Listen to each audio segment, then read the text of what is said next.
তাহলে গতদিন আমরা আলোচনা করেছিলাম, আমাদের আলোচনার টপিক ছিল গতদিন পলিটিক্যাল সিস্টেম অফ ইউকে। আজ তাহলে আমরা দেখে নিই। আশা করি, আমি দেখলাম না তোমরা কতজন সলভ করতে পেরেছো বা পারোনি, বাট আশা করছি তোমরা অনেকেই করেছো। তো বিশেষ করে যারা করোনি তাদের নিয়মিত করতে হবে, এটা মাথায় রাখো, নইলে শুধু আমার ক্লাস লেকচার শুনে, আমার শুধুমাত্র শব্দ শুনে তোমার নেট পাস হবে। তোমাকে নেট পাস করতে হলে সলভ করতে হবে রোজ, ওটা মাথায় রেখো। যাই হোক, চলে আসি আমাদের প্রথম প্রশ্ন। দেখো, পলিটিক্যাল সিস্টেম অফ ইউকে তে এখানে 24টা প্রশ্ন পাচ্ছি আমরা, তাই তো? দেখো কি কি প্রশ্ন আছে।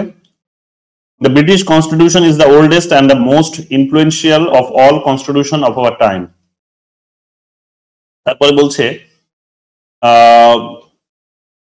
as a matter of fact, the British Constitution can be considered as the mother of all the modern constitution. এখানে এখানে তোমাদের মানে কি বলবো, যে শুনে এটা একটু ভুল মনে হচ্ছে না? এটা একটু শুনে ভুল মনে হচ্ছে। আমরা দেখতে পাচ্ছি যে তাদের ব্রিটিশদের তো কনস্টিটিউশনই নেই, মানে আমরা এটাই জানি। তারা কতগুলো ট্র্যাডিশনস, তারা কতগুলো কাস্টমস, তারা কতগুলো ল, এগুলোকে ফলো করেই তাদের দেশকে পরিচালনা করে।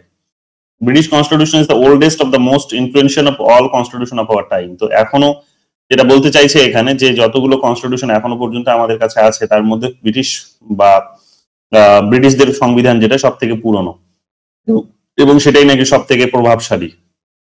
এবং বলছে, as a matter of fact, the British constitution can be considered as the mother of all modern constitution. যে ব্রিটিশ যে সংবিধান আছে, সেই সংবিধান নাকি সমস্ত সংবিধানের মা বলে বিবেচিত হতে পারে। তো দেখো, তাদের সংবিধান বলবো না, বাট তাদের পার্লামেন্টারি ফর্ম অফ গভর্নমেন্টটাকে বলতে পারি আমরা, কারণ তাদের সংবিধান নেই, আমরা এটাই জানি। তো কাজে এই কোয়েশ্চেনটা কিন্তু ভুল। কোয়েশ্চেন গুলো অনেক সময় দেখবে দু একটা এরকম ভুল ভ্রান্তি তারা রেখে দিয়েছে, বাট এগুলো আমাদেরকে একটুখানি ভালো করে বুঝতে হবে যে কোনটা ঠিক আর কোনটা ভুল। তো এখানে এই যে কোয়েশ্চেনটা তোমরা দেখছো সেটা কিন্তু ভুল, তো ভালো করে দেখে নাও। এখানে দুটোই এখানে ভুল হওয়া উচিত, মানে আমরা যা পড়েছি সেই অনুসারে কিন্তু দুটোই ভুল হওয়া উচিত, কিন্তু এখানে অপশনে সেটা কিন্তু বলছে না। বাট তোমাদের সঠিকটাই জানা উচিত, যাতে, কারণ তোমরা জানোই যে পরীক্ষার কোয়েশ্চেন ভুল কিছু করে এবং সেগুলো চ্যালেঞ্জও করা যায়, এবং চ্যালেঞ্জ করলে তারা সেগুলোকে উইথড্র করতে বাধ্য হয়। তো স্বাভাবিকভাবে তোমাদের সঠিকটাই জানতে হবে। 2 নম্বর বলছে, দেখো, unitary government creates a favourable atmosphere for the development of national sentiments. বলছে, unitary government creates a favourable atmosphere for the developments of national sentiments. যে জাতীয় যে সমস্ত বলতে পারো যে মনোভাব আছে বা ভাব আছে, সেই জাতীয় ভাবের সঙ্গে জাতীয় ভাবে আর কি উন্নতির জাতীয় যে ভাব, সেটার পক্ষে এক প্রকার কথা বলে। সেটার যে আবহাওয়া, সেটার পক্ষে এক প্রকার কথা বলে কি না, ইউনিটারি ফর্ম অফ গভর্নমেন্ট। মানে যেটা বোঝাতে চাইছে সেটা সহজ ভাষা এটাই, যে ইউনিটারি ফর্ম অফ গভর্নমেন্টের মধ্য দিয়ে কি হয়, সেখানে নাকি জাতীয় উন্নয়নটাকে সুনিশ্চিত করা সম্ভবপর হয়। তো এটা একদিকে বোঝাতে চাইছে, এটা একেবারেই ঠিক কথা। আমরা জানি যে যখন ইউনিটারি ফর্ম অফ গভর্নমেন্ট দেখতে পাই, তখন পাওয়ার একটা জায়গায় সেন্টার হয়ে থাকতে আমরা দেখতে পাই, এবং সেখান থেকে এককভাবে ক্ষমতাগুলোকে পরিচালনা করা হয় বা বিভিন্ন কাজগুলো করা হয়। যখন করা হয় তখন দেখা যায় যে ক্ল্যাশ অফ ইন্টারেস্টের জায়গাটা কিন্তু কমে, থাকে না। তো স্বাভাবিকভাবে ডিসিশন যেটা নেওয়া হয় সেটা হচ্ছে খুব কম সময়ে নেওয়া যেতে পারে, খুব বলতে পারো এফেক্টিভ সেখানে ডিসিশন হতে পারে। সেখানে বলতে পারো যে খুব মানে চিপ ডিসিশন হতে পারে। খুব অল্প পয়সা খরচা করেই বা অল্প মানে এক্সপেন্ডিচার করেই হয়তো সেখানে একটা ডিসিশন নেওয়া যেতে পারে, এগুলো পসিবল হয়। কিন্তু এর বিপরীতে তোমরা দেখতে পাবে ফেডারেল সিস্টেমের মধ্যে। Federal system basically division of power রয়েছে। তো ডিভিশন অফ পাওয়ার যেহেতু রয়েছে, তো সেখানে আমরা কি দেখতে পাবো, ডিভিশন অফ পাওয়ার যেহেতু আছে, স্বাভাবিকভাবে আমরা দেখতে পাই যে ডিসিশন যখন নেওয়া হয় তখন কি হয়, যে স্টেটগুলো যে ডিসিশনসটা নিচ্ছে, সেই ডিসিশনসটাকে হয়তো সেন্টার ডিনাই করছে, মানছে না, বা সেন্টার যে ডিসিশনটা নিয়েছে সেটা হয়তো স্টেটগুলো মানছে না। এটাই তো আমরা দেখছি আমাদের এডুকেশন সেক্টরে। দেখো, এটাই তো হয়ে আসছে। সেন্ট্রাল গভর্নমেন্ট একটা এডুকেশন পলিসি তৈরি করেছে, সেটার বিরুদ্ধে আবার দেখো স্টেট গভর্নমেন্ট আরেকটা পলিসি নিয়ে আসছে, কারণ তাদেরটা পছন্দ হচ্ছে না। এবং এই সরকার, কেন্দ্র সরকার আর রাজ্য সরকারের মধ্যেই দেখো এখানে যেভাবে ক্ষমতার বিভাজন করা হয়েছে, তাতে ক্ল্যাশগুলো অনিবার্য হয়ে উঠছে, এবং এই ক্ল্যাশটা থেকেই আমরা দেখতে পাচ্ছি কি, যে ডিসিশন অনেকটা নিতে ডিলে হচ্ছে, এবং ডিসিশন যত ডিলে হচ্ছে তত বেশি সেটা কিন্তু কস্টলি হয়ে যাচ্ছে, এবং আলটিমেটলি দেখা যাচ্ছে সেটা কিন্তু খুব একটা বেশি এফেক্টিভও হচ্ছে না। তো এই সমস্ত প্রবলেমগুলো অ্যারাইজ করে, but unitary form of government থাকলে কিন্তু এই সমস্ত প্রবলেমগুলোকে অ্যারাইজ করতে দেখতে পাওয়া যায় না। এরপরে দেখো কি বলেছে, the loyalty of the citizen is not divided as there is uniformity of laws policies and administration throughout the state কি বলছে the loyalty of the citizen is not divided as there is uniformity এক্ষুনি বললাম যে জনগণরা অনেক সময় confuse হয়ে যায় জনগণরা মানে যদি তোমার ফেডারেল স্ট্রাকচার হয় তাহলে জনগণ অনেক সময় কনফিউজ হয়ে যায় যে সে রাজ্যের কথা শুনবে না সে কেন্দ্রের কথা শুনবে কিন্তু যখন ইউনিটারি ফর্ম অফ গভর্নমেন্ট থাকে তখন রাজ্যের তো কোনো কনসেপ্টই থাকে না যেহেতু রাজ্যের কোনো কনসেপ্টই থাকে না তাদের যে আনুগত্য তাদের কি যে জনগণের যে আনুগত্য সেই আনুগত্যের মধ্যে কোনো ডিভিশন থাকে না তারা শুধুমাত্র জানে যে আমাদের একটাই হচ্ছে পাওয়ারের ইউনিট তাকেই ভোট দিতে হবে এবং তার সাথে সহযোগিতা করে চলতে হবে তো এটা একটা আমরা বিষয় কিন্তু সেখানে দেখতে পাই এবং তার যে যত সমস্ত পলিসি আছে প্রশাসন আছে সে সমস্ত কিছু বিষয়ে এক ধরনের লয়ালটি জনসাধারণের জন্য দেখতে পাওয়া যায় কিন্তু যখন ডিভিশন চলে আসে তখন ডিভিশন মানে হচ্ছে ডিফারেন্ট পলিসি সেখানে এমার্জ করে ডিফারেন্ট পলিসি যখন এমার্জ করবে তখন দেখবে কোন একটা ইউনিটের প্রতি মানুষ লয়াল কিন্তু অন্য ইউনিটের প্রতি লয়াল নয় যেমন আমরা অ্যাজ আ বেঙ্গলি যদি আমরা বলো তাহলে দেখবে আমাদের পশ্চিমবঙ্গের আমরা রিজিনালিজমের কনসেপ্টে অনেক বেশি আমরা মানে আমরা শ্রদ্ধাশীল আমরা আস্থাশীল আমরা ভরসাশীল বলতে পারো যখন অ্যাসেম্বলি ইলেকশন আছে বিশেষ করে তখন আবার যখন দেখবে তোমাদের ওই জাতীয় নির্বাচন আসছে লোকসভা নির্বাচন যেটাকে আমরা বলছি যখন লোকসভা নির্বাচন আসছে তখন আমরা কিন্তু আবার দেখবে যে আমরা দ্বিধাবিভক্ত হয়ে পড়ি যে আমরা কি এখন সেন্ট্রাল গভর্নমেন্টের পলিসিস গুলোকে চুজ করবো নাকি আমরা স্টেট গভর্নমেন্টের পলিসিস গুলোকে চুজ করবো কিসের ভিত্তিতে আমাদের ডেভেলপমেন্ট এনশিওর করা পসিবল হবে তো তখন আমাদের লয়ালটি কিন্তু ওখানে ডিভাইড হয়ে পড়ে এই ধরনের প্রবলেম গুলো কিন্তু এমার্জ করে এবং এই এমার্জেন্স গুলোকে আমরা বেসিক্যালি একটা দেশে যত ধরনের এই ধরনের ডিভিশনস গুলো থাকবে তত সেই ডিভিশনস গুলো কিন্তু মানে একটা প্রবলেমের জায়গায় ক্রিয়েট করে একটা দেশের ডেভেলপমেন্টের ক্ষেত্রে তো এই কারণে যারা ইউনিটারি ফর্ম অফ গভর্নমেন্টকে অ্যাডপ্ট করেছে এবং সেটাকে সুন্দরভাবে ম্যানেজও করতে পারে তাদের ডেভেলপমেন্ট অনেক ভালো খুব তাড়াতাড়ি তারা বড় কোনো ডিসিশন নিতে পারে এবং সেটা কিন্তু অনেক মানে মানুষের কাছে সেটা রিলায়েবল হয় এবং মানুষও সেখানে কিন্তু এই কারণে ফ্রিলি তাদের কিন্তু লয়ালটি তাদের সেন্টারের প্রতি বা পাওয়ারের প্রতি কিন্তু শো করে এই সমস্ত বিষয়গুলো সেখানে কিন্তু দেখা যায় কিন্তু এইগুলো বিপরীতে ফেডারেল গভর্নমেন্টের কিন্তু এই কতগুলো প্রবলেম সেখানে কিন্তু আমরা দেখতে পাই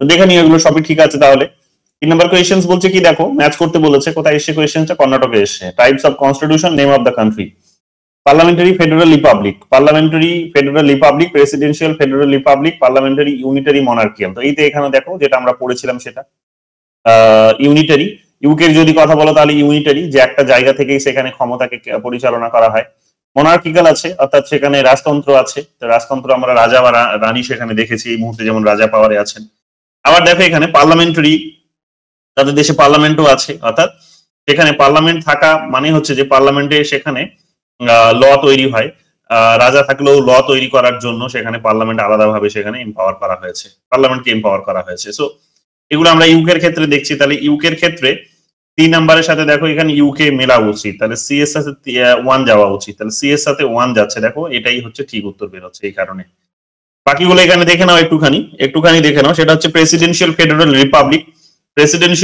রিপাবলিকের যদি কথা বলো তাহলে ইউনাইটেড স্টেটস আমরা এর আগেই পড়ে আসলাম যে প্রেসিডেন্টও সেখানে আছেন আবার তাদের যুক্তরাষ্ট্রীয় কাঠামো আছে অর্থাৎ কেন্দ্র এবং রাজ্যের মধ্যে ক্ষমতা ভাগাভাগি হয়েছে এবং সেখানে কিন্তু রিপাবলিক তারা প্রজাতান্ত্রিক একটা দেশ প্রজাতান্ত্রিক মানে জনগণের মানে রাষ্ট্রের একজন হেড আছেন এবং সেই হেডের নির্বাচনটা হয়ে থাকে তো তারা মনার্কিক্যাল নয় রিপাবলিক কথার অর্থ হচ্ছে এখানে যে তাদের রাষ্ট্রের হেড জনগণের ভোটে নির্বাচিত হয়ে আসে তো সেই হচ্ছে রিপাবলিক তাহলে বি তে আমরা এখানে 3 পাচ্ছি তাহলে বি তে 3 দেখো এটাও সিমিলার আছে এরপরে তোমরা চলে আসো যে পার্লামেন্টারি ফেডারেল রিপাবলিক এটা তোমরা সেম জিনিসটা দেখো পার্লামেন্টারি ফেডারেল রিপাবলিক এই সেম জিনিসটা তোমরা আবার ইন্ডিয়াতে দেখতে পাবে যে এখানে প্রেসিডেন্সিয়াল নেই কিন্তু এখানে পার্লামেন্টারি ফর্ম অফ গভর্নমেন্ট আছে যে আমাদের এখানে একজন প্রধানমন্ত্রী আছেন প্রধানমন্ত্রী পার্লামেন্টারি পার্ট এবং আমরা একটা যুক্তরাষ্ট্র কাঠামোকেও ইউজ করি যদিও সেটা কমপ্লিট ফেডারেল নয় অনেকে এটাকে কোয়াসি ফেডারেল বলেছে আবার আমাদের নিজেদের সংবিধান আমাদের বলে যে India that is Bharat shall be a union of states আমরা আমাদেরকে ইউনিয়ন অফ স্টেটস বলার চেষ্টা করছি একটা মিক্স মেথড বলতে পারো কাইন্ড অফ এখানে ফলো আপ করা হয়েছে আর রিপাবলিক তো আছেই আমাদের দেশের রাষ্ট্রের একজন হেডও আছেন কিন্তু সেই হেড হচ্ছে নমিনাল হেড রিয়েল হেড আমরা দেখতে পাবো যে প্রাইম মিনিস্টার এবার নমিনাল হেড যিনি তিনি হচ্ছেন রাষ্ট্রপতি এবং সেই রাষ্ট্রপতির কিন্তু নির্বাচন হয় তো সেই কনসেপ্টটাই বেসিক্যালি রিপাবলিকান কনসেপ্ট বা রিপাবলিককে রিপ্রেজেন্ট করে তাহলে এই জায়গা থেকে এটাও কিন্তু আমরা সিমিলার পেয়ে আসছি এরপরে তোমরা দেখতে পাবে যে কোনটা আছে এই যে দেখো পার্লামেন্টারি কাম প্রেসিডেন্সিয়াল তোমরা এই একটা একটা একটা বলতে পারো যে একটা ডিফারেন্ট কাইন্ড অফ মডেল তোমরা এখানে কিন্তু ফ্রান্সে দেখতে পাবে। ডিতে টু দেখো ঠিকই পার্লামেন্টারি কাম প্রেসিডেন্সিয়াল দেখো ফ্রান্সে দেখতে পাবে যে তাদের সেখানে প্রধানমন্ত্রীও আছে, পার্লামেন্টও আছে, আবার রাষ্ট্রপতিও আছে। রাষ্ট্রপতিকে বিশেষ কিছু বিষয়ে অত্যধিক বেশি পাওয়ারফুল করা হয়েছে, যেমন ইমানুয়েল ম্যাক্রনের নামটা এই মুহূর্তে আমরা জানি।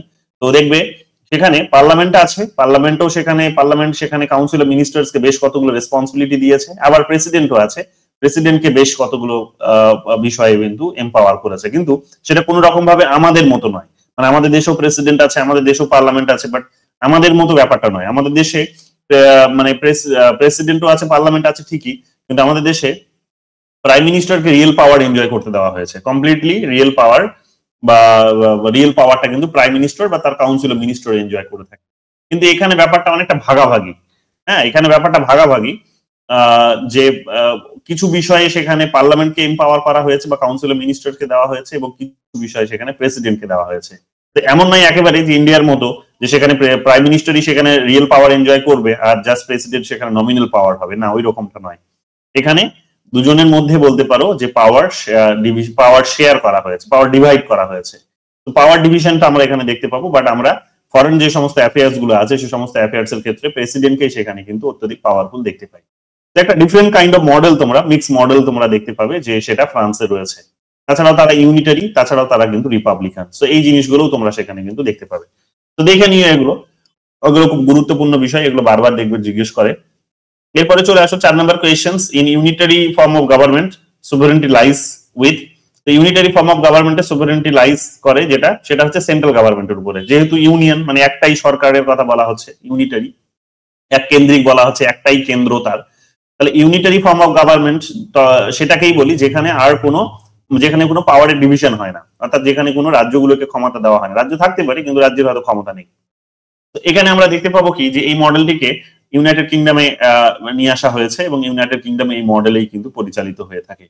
সেম কেসটা তোমরা বাংলাদেশের ক্ষেত্রেও দেখতে পাবে, ইউনিটারি ফর্ম অফ গভর্নমেন্টের মডেলটা কিন্তু সেখানেও অ্যাপ্লাই হয়ে থাকে। তো প্রতিবেশী দেশের এই বিষয়টিকেও মাথায় রাখবে। আমরা চেষ্টা করবো যে অল্প বিস্তর কিছু তাদের সংবিধান নিয়েও পড়াশোনা করার। 5 নম্বর দেখে নাও কি বলছি। Constitution is what the prime minister enacts Constitution is what the parliament enacts. The statement is valid in the case of, অর্থাৎ পার্লামেন্টই সেখানে এক প্রকার মানে শেষ কথা বলে। কারণ সংবিধান কি হবে সেটা যদি পার্লামেন্টই ডিসাইড করে দেয়, তার মানে কি এখানে বোঝা যাচ্ছে, তার মানে পার্লামেন্টের সোভারেনিটির কনসেপ্টটাকে এখানে রিপ্রেজেন্ট করছে। তাহলে পার্লামেন্টের সোভারেনিটির কনসেপ্ট আমরা ইউকে এর কনসেপ্টে পড়লাম গতদিন। কি পেলাম আমরা, যে পার্লামেন্টকে সেখানে অত্যধিক বেশি পাওয়ার দেওয়া হয়েছে, তার কারণ পার্লামেন্টকে অত্যধিক বেশি পাওয়ার দেওয়া হয়েছে মানে এইভাবে যে পার্লামেন্টে একটা বড় অংশ যারা মেজরিটি তারাই আবার এক্সিকিউটিভটাকে ফর্ম করে, তাই না? আবার দেখবে পার্লামেন্টের মধ্যেই যারা আবার হচ্ছে একটা কিছু অংশ তোমরা দেখবে একটা তাদের পার্ট, তারা আবার জুডিশিয়ারির সঙ্গে জড়িত। তো স্বাভাবিকভাবেই আমরা দেখতে পাবো কি যে এখানে পার্লামেন্টই ফলে যা বলবে এক প্রকার, তারা যেহেতু সবাই পার্লামেন্টের পার্ট, তার মানে কমনালিটিসটা হচ্ছে পার্লামেন্ট। তাহলে পার্লামেন্ট এক প্রকার যে ডিসিশনস গুলো নেয় সেগুলো কিন্তু খুব গুরুত্বপূর্ণ। আবার দেখো ওরা ওদের কাজের জন্য, বিশেষ করে এক্সিকিউটিভ তার কাজের জন্য পার্লামেন্টের কাছে রেসপন্সিবল থাকে, পার্লামেন্টের কাছে এসে তাকে জবাবদিহি করতে হবে, অন্য কারো কাছে সে জবাবদিহি করবে না, সে পার্লামেন্টকেই জবাবদিহি করবে বা করতে বাধ্য হবে। তাহলে স্বাভাবিকভাবে এটাও আমরা বুঝতে পারছি যে ওরা পার্লামেন্টের পার্ট, এবং পার্লামেন্টটা হচ্ছে একটা হোল। এবার হোলের কাছে যেহেতু তারা এখানে একটা পার্ট এসে তাদের আনুগত্য স্বীকার করতে বাধ্য হচ্ছে, তো স্বাভাবিকভাবে পার্লামেন্টই সর্বোচ্চ একটা শক্তিশালী বডি, ইনস্টিটিউশন, এটা আমরা কনসিডার করতে পারি। That is why the answer is UK. Now coming to the next questions number 6 is saying, what does the phrase the rule of law mean? Rule of law mean বলতে কি বোঝাতে চাইছে? Rule of law mean বলতে বোঝাতে চাইছে সেটা হচ্ছে, দেখো, everyone is equal in the eyes of law. আইনের অনুশাসন, আইনের কিছু বলছো? কেউ কিছু বলছো?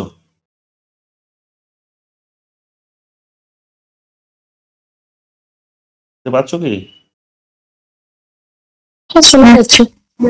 ওই নাই অ্যানসারটা এসএমএস করলো, তাই আমার সঙ্গে। কেন আনসার করছো কেন? আমি কি আনসার বলছি না? What does the phrase the rule of law mean? What does the phrase the rule of law mean? What does the phrase the rule of law mean? তো আইনের অনুশাসন বলতে কি বোঝায়? তো আইনের অনুশাসন বলতে যেটা বোঝায় সেটা হচ্ছে everyone is equal in the eyes of law. Everyone is equal in the eyes of law. আমরা রুল অফ ল আমাদের ইন্ডিয়ান কনস্টিটিউশনের কনটেক্সটেও পড়েছি, তাই না? যে আইনের অনুশাসন, তোমরা এভিডাইসির কনসেপ্টও তোমাদের পড়িয়েছিলাম, সেখানেও বলেছিলাম এভিডাইসি রুল অফ ল এর কনসেপ্ট দিয়েছেন, তাই না? তো এটা ভালো করে মনে রেখো, জেএনইউতে 2019-এ এমএ তে এসেছে, তো যারা সিইউটি দেবে তাদের জন্য একটা ইম্পর্টেন্ট কোয়েশ্চেন্স। তো রুল অফ ল আইনের অনুশাসন, তো আইনের অনুশাসন মানে হচ্ছে যে আইনের চোখে সকলের সমান। আর একটা কনসেপ্ট সেখানে ছিল যে রুল অফ ল এর কনটেক্সট থেকেই, সেটা হচ্ছে আরেকটা কি ছিল বলো দেখি, কার মনে আছে? রুল অফ ল এর কনটেক্সটে যে আইনের চোখে সকলেই সমান, আরেকটা কনসেপ্ট কি ছিল? Equal protection by law. Exactly, equal protection by law, যে আইন সকলকে সমান রকম ভাবে সংরক্ষণ দেবে, তাই তো, অর্থাৎ সুরক্ষা দেবে। এই কনসেপ্ট আমরা পড়েছিলাম যে আইনের চোখে সকলেই সমান আর আইন সকলকে সমানভাবে সুরক্ষা দেবে। এই যে দুটো কনসেপ্ট আমরা এগুলো পড়েছিলাম। আর্টিকেল নাম্বার কততে ছিল? Article number 14, but that is equality before law and equal protection of law. Equal protection of law, I think ওটা গ্রুপের উপরে অ্যাপ্লাই হয়, তাই না স্যার? ওটা তো মানে ইউএস এর কনসেপ্ট, একটা ইউএস আর একটা ইউকে এর concept. I think equality before law is UK. Yes, তো ইকুয়ালিটি বিফোর ল ছিল, রাইট? তো এগুলো আমরা দেখেছি আমাদের কনটেক্সটে, তাই তো, এগুলো আমরা আলোচনা করেছি ইন্ডিয়ান কনস্টিটিউশন যখন পড়েছি তখন, ঠিক আছে? অসুবিধা কিছু নেই, এখানেও পেলে বলেও দিলাম, যারা নতুন তাদের অসুবিধা হওয়ার কথা নয়। তো দেখে নিয়ে এগুলো ঘুরিয়ে ফিরিয়ে এগুলো জিজ্ঞেস করে। এরপরে চলে আসো যে 7 নম্বর questions. In the context of the United Kingdom the reform acts of 1832, 1867, 1884 আর রিলেটেড টু। এগুলো একটু কঠিন প্রশ্ন হয়ে গেছে, একটু গভীরে চলে গেছে, বাট খুব গভীরে গেছে তাও নয়। তোমরা যখন রাইটস নিয়ে চর্চা করবে তখন দেখবে পলিটিক্যাল রাইটস এর একটা আলোচনা আসবে। রাইটস এর পার্টটা তোমাদের পড়ানো হয়েছিল, তখন বোধহয় এই কোয়েশ্চেনটা আসেনি, তো কাজে সেই সময় আলোচনা করা হয়নি, বাট রাইটস এর কনটেক্সটে এটা আলোচনা করা হয়। তো সেখানে ফ্রাঞ্চাইজের প্রসঙ্গে এটা আলোচনা হয়েছে, যে সেখানে আমরা দেখতে পাবো ইউনাইটেড কিংডমে যখন মানুষের স্বাধীনতা দেওয়া হচ্ছে, এক প্রকার রাজনৈতিক স্বাধীনতা, তখন আমরা দেখতে পাচ্ছি কি যে এই আইনগুলো সেখানে মানুষের রাজনৈতিক স্বাধীনতা দেওয়ার ক্ষেত্রে একটা গুরুত্বপূর্ণ রোল প্লে করে, অর্থাৎ এই আইনগুলোর মধ্য দিয়েই মানুষের স্বাধীনতাটাকে ইনশিওর করা হয়েছে। তো এগুলো একটু মুখস্থ করে নিও। Article reforms act of 1832, 1867, 1884, 32, 67, 84। তো এগুলো হচ্ছে ফ্রাঞ্চাইজের কথা বলা হচ্ছে, অর্থাৎ রাজনৈতিক অধিকারের কথা বলা হচ্ছে। 8 নম্বর দেখো কি বলছে, the second chamber of which of the following countries also act as the highest court in the land. The second chamber of which of the following countries also act as the highest court in the land. The second chamber, এর আগের দিনই তোমাদের বলছিলাম যে আবার house of Lords যেটা আছে সেটাই তো সেকেন্ড চেম্বার। তো হাউস অফ লর্ডস বেসিক্যালি কি হয়, যে তার মধ্যে কিছু লর্ডস তারা কি করে, যে জুডিশিয়ারিতে জাজের ভূমিকাটি পালন করে, রাইট? তো স্বাভাবিকভাবে আমরা দেখতে পাবো যে সেটাই এই কারণে হাইয়েস্ট কোর্ট বলে কনসিডারও হয়, যে তাদের আপার হাউসের কিছু লর্ড যেহেতু জুডিশিয়ারিকে ফর্ম করে, তো স্বাভাবিকভাবে আমরা দেখতে পাবো যে সেই হাউসটা ইন জেনারেল বলতে পারো যে সেখানে একটা হাইয়েস্ট কোর্ট অফ ল্যান্ড বলেও কিন্তু কনসিডার হয়। তো এটাও একটা ইউনিক একটা ফিচার তাদের দেশের, এটাও একটু ভালোভাবে মনে রেখো, দিল্লি ইউনিভার্সিটিতে এসেছে, সো তোমাদের এটা রিপিট হতে পারে।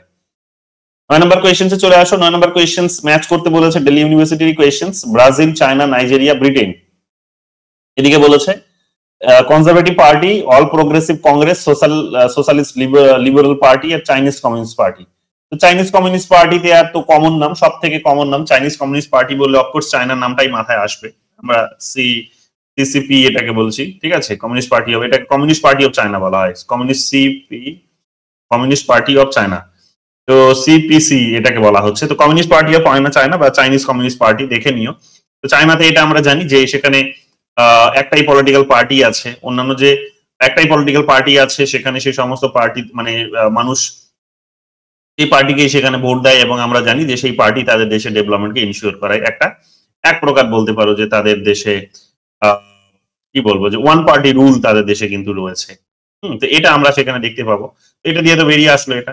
কনজারভেটিভ পার্টির যদি কথা বলো, তাহলে কনজারভেটিভ পার্টি আমরা জেনারেলি এই মুহূর্তে ব্রিটেনে যারা পাওয়ারে আছে তারা হচ্ছে লেবার পার্টি। লেবার পার্টির আগে যারা পাওয়ারে ছিল তারা হচ্ছে কিন্তু কনজারভেটিভ পার্টি। কনজারভেটিভ পার্টি থেকে যেটা এর আগের দিন বলছিলাম ডেভিড ক্যামেরনের কথা, যিনি ব্রেক্সিটে হচ্ছে মানে ভোটাভুটি করিয়েছিলেন, ব্রেক্সিটের ভোটাভুটিটা নিজের দেশের মধ্যে করিয়েছিলেন, যেটাকে রেফারেন্ডাম বলা হচ্ছে। তো রেফারেন্ডামটা তিনি ডেভিড ক্যামেরন করিয়েছিলেন, তারপর সেখানে থেরেসা মে আসলেন,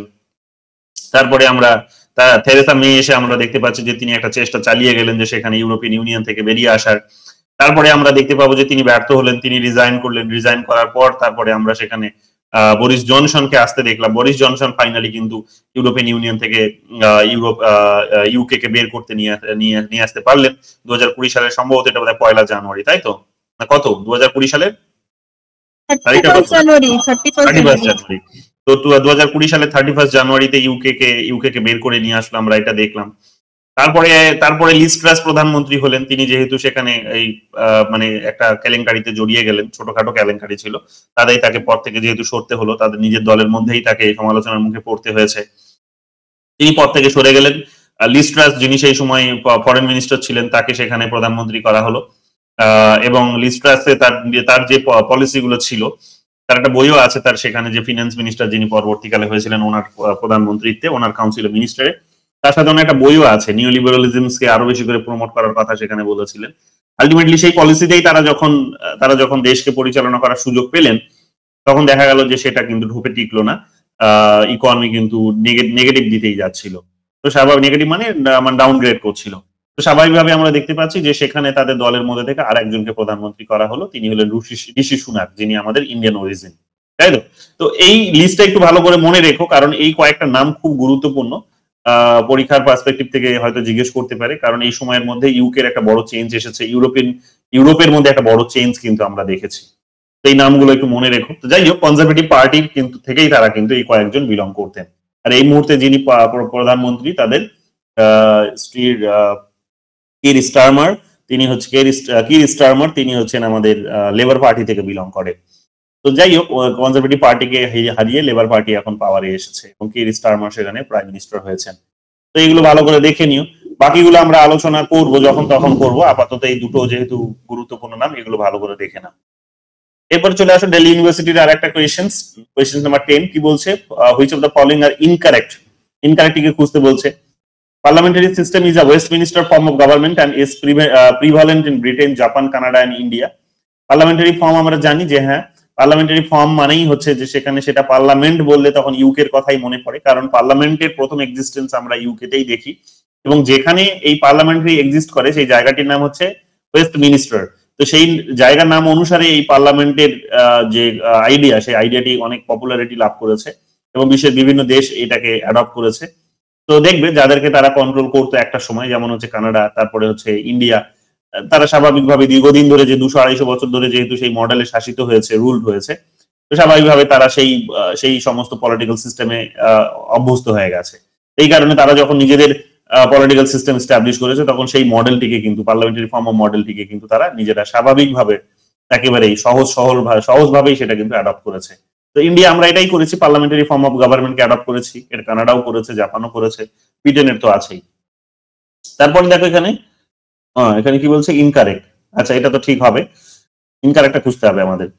presidential system is based on double executive. Presidential system is based on double executive না, প্রেসিডেন্সিয়াল সিস্টেমে ডাবল এক্সিকিউটিভ থাকে না। পার্লামেন্টারি ফর্ম অফ গভর্নমেন্টে সেখানে ডাবল এক্সিকিউটিভ থাকে। ডাবল এক্সিকিউটিভ মানে হচ্ছে যে দুজন প্রশাসক থাকবে, একজন এখানে নামমাত্র আর একজন হবে কিন্তু রিয়েল পাওয়ার এনজয়কারী। অর্থাৎ একজন নমিনাল, একজন হচ্ছে রিয়েল। তো নমিনাল আমরা কাকে দেখি? নমিনাল বেসিক্যালি যিনি হেড অফ দ্য স্টেট হন তিনি নমিনাল হন, আর যিনি হেড অফ দ্য গভর্নমেন্ট হন তিনি কিন্তু রিয়েল হন। এবার হেড অফ দ্য স্টেট বলতে কাকে বোঝানো হচ্ছে? হেড অফ দ্য স্টেট বলতে বোঝানো হচ্ছে প্রেসিডেন্টকে, আর হেড অফ দ্য গভর্নমেন্ট বলতে বোঝানো হচ্ছে প্রাইম মিনিস্টারকে। তো এইরকম ভাবে আমরা দেখতে পাবো যে দুই ধরনের এক্সিকিউটিভ সেখানে দেখে যায়। তো সেই ফর্মটা পার্লামেন্টারিয়ান ফর্ম অফ গভর্নমেন্ট, কিন্তু প্রেসিডেন্সিয়াল নয়। প্রেসিডেন্সিয়াল যখনই বলবে তখন একজনই প্রেসিডেন্ট সেখানে থাকবে এবং তিনি সেখানে স্টেটেরও হেড। তিনি বেসিক্যালি জেনারেল আইডিয়া একটা যে তিনি হচ্ছেন প্রেসিডেন্টেরও হেড, তিনি হচ্ছেন গভর্নমেন্টেরও হেড। তো এই বিষয়টা আমরা দেখতে পাবো, এই কারণে এটা ভুল হয়েছে। সি নাম্বার কি বলছে? সি নাম্বার বলছে presidential system is the governance of the president. Presidential system is the governance of the president. এটা ঠিক, হ্যাঁ, প্রেসিডেন্সিয়াল সিস্টেম যেটা সেখানে প্রেসিডেন্টই সেখানে সরকার পরিচালনা করেন, এটা একেবারেই ঠিক, এক্ষুনি বললাম। ডি নাম্বার দেখো কি বলছে? In the parliamentary form of government the member of the council of ministers are collectively responsible to the head of the state. Head of the state, the parliamentary form of government, the member of the council of ministers are collectively responsible to the head of the state. না, head of the স্টেটের কাছে নয়, এরা responsible থাকে head of the, না, এরা responsible থাকে পার্লামেন্টের কাছে। পার্লামেন্টারিয়ান ফর্ম অফ গভর্নমেন্টে কাউন্সিল অফ মিনিস্টার্স অর্থাৎ যারা মন্ত্রী পরিষদে যারা মন্ত্রী তারা তাদের সমস্ত কাজের জন্য দায়বদ্ধ থাকে পার্লামেন্টের কাছে, কিন্তু যেহেতু এখানে হেড অফ দ্য স্টেট বলেছে তাই এটা ভুল হয়ে গেল। যেহেতু এখানে হেড অফ দ্য স্টেট বলেছে তাই এটা ভুল হয়ে গেল। তো এটা আমাদের ভালো করে বুঝতে হবে যে সংসদীয় শাসিত শাসন ব্যবস্থায় মন্ত্রীরা সংসদের কাছেই দায়বদ্ধ থাকে, রাষ্ট্রপতির কাছে নয়। তো এটা এই কারণে ভুল হয়েছে। তো এই কারণে দেখো বি আর ডিটা ভুল, বাকি দুটো কিন্তু ঠিক। এবার বি আর দুটাই কিন্তু যেহেতু ইনকারেক্ট খুঁজতে বলেছে তাই বি আর ডিটাই আবার এখানে সঠিক উত্তর। আরেকবার বলবেন কোনটা? এটা কোয়েশ্চেনটা? হ্যাঁ হ্যাঁ, অপশন সি যেটা, ওই presidential system is the governance of the president. Presidential system is the governance of the president. হ্যাঁ, মানে প্রেসিডেন্সিয়াল সিস্টেম মানেই হচ্ছে যে রাষ্ট্রপতি সরকার পরিচালনা করেন, রাষ্ট্রপতি সরকারকে কন্ট্রোল করেন, ওটাই বোঝাতে চাইছে। বুঝতে পেরেছো? হ্যাঁ স্যার। 11 নম্বর দেখো কি বলছে, who is the formal chief of state in Canada. তো formal chief of the state in Canada এটা হচ্ছে কুইন এলিজাবেথ II তখন ছিল। এই মুহূর্তে কে হবে তাহলে? কিং চার্লস III, কেন হবে? because he is the sovereign head, মানে titular head of UK and Canada is a commonwealth মানে এখানে পার্ট একটা, তাই তো দেখবে তারা যখন কিছুদিন আগেই মানে রাজা যখন কিছুদিন আগে ইউকেতে গেছিলেন, এই কানাডাতে গেছিলেন, ইভেন অস্ট্রেলিয়াও সম্ভবত আমি যদি ভুল না হয়, তো যখন গেছিলেন তখন একটা বড় সেখানে কিছু মানুষ সেখানে প্রতিরোধ করছিল যে আমরা রাজাকে চাই না, রাজা আমাদের সেখানে থাকবে। মানে কোথাও গিয়ে তাদের হিস্টোরিক্যাল সেই একটা রাগ এখনো রয়েছে যে রাজাকে দেখলেই মানুষ সেখানে তেলে বেগুনে জ্বলে ওঠে। তো দেখবে একটি মেয়ে বোধহয় সম্ভবত সেখানে রাজাকে দেখে সেখানে পোস্টার টোস্টার দেখাচ্ছিল, ব্যানার দেখাচ্ছিল, গালিগালাজ করছিল, পুলিশ এসে তাকে তুলে নিয়ে গেল আবার। তো ওদের কানাডার দেখবে এখনো ফর্মাল চিফ যদি বলো, ফর্মাল চিফ হচ্ছে এখনো কুইন, মানে তাদের হচ্ছে ব্রিটেনের যিনি রাজা বা রানী তিনি, ঠিক আছে? তো তারা এখনো তাকে কিন্তু ওই রাজা বা রানী হিসেবে কনসিডার করে, যদিও একটা জাস্ট নমিনাল নামমাত্র, বিশেষ কোনো ভূমিকা তার নেই, বিশেষ কোনো ইকোনমিক পলিটিক্যাল বা মিলিটারি বিশেষ কোনো পাওয়ার তার নেই, বাট হ্যাঁ নামমাত্র তারা এটাকে এখনো ফলো করে। আমরা ওই কমনওয়েলথের মধ্যে আছি, বাট কমনওয়েলথের মধ্যে থাকলেও অনেকে এটা ক্রিটিসাইজও করে যে আমরা স্বাধীনতা লাভ করেছি কিন্তু তারপরও কমনওয়েলথে আছি, তো আমরা আর কিভাবে বা স্বাধীন, বিকজ কমনওয়েলথ তো কন্ট্রোল করে তো ইউকে। বাট আমরা আমাদের যখন ফরেন পলিসি ডিসাইড করেছি তখন আমরা বলে দিয়েছি যে আমাদের ফরেন পলিসি ইন্ডিপেন্ডেন্ট, বিকজ আমাদের নিজেদের ইন্ডিপেন্ডেন্ট মানে লিডার আছেন বা head of the state, head of the government আছেন, তারা কন্ট্রোল করবে। এবং কমনওয়েলথে থাকলেও আমরা আমাদের নিজেদের দেশের পলিসিটাকে ডিসাইড করেছি ঠিক এইরকম ভাবে যে আমরা চাইলে যে কোনো মুহূর্তে ওখান থেকে সরে আসতে পারি, বেরিয়ে আসতে পারি, সেই স্বাধীনতাটুকু আমাদের আছে। এবং আমরা কুইন বা সেখানে কিংকে আমরা নিজেদের সেখানে কিন্তু হেড বলে মানি না, আমরা নিজেদের হেড নিজেরা বানিয়ে নিয়েছি। সেই কারণে দেখবে যে এই বিষয়টা অ্যাটলিস্ট আমাদের ক্ষেত্রে প্রয়োগ হয় না। বাট ঠিক আছে, তারা এখনো দেখবে এই বিষয়গুলোকে কানাডা রেখে দিয়েছে। ইভেন যেটা বললাম অস্ট্রেলিয়াও সম্ভবত, একটু গুগল করে দেখে নিতে পারো। 12 নম্বর দেখো কি বলছে, house of commons is the lower chamber of the parliament.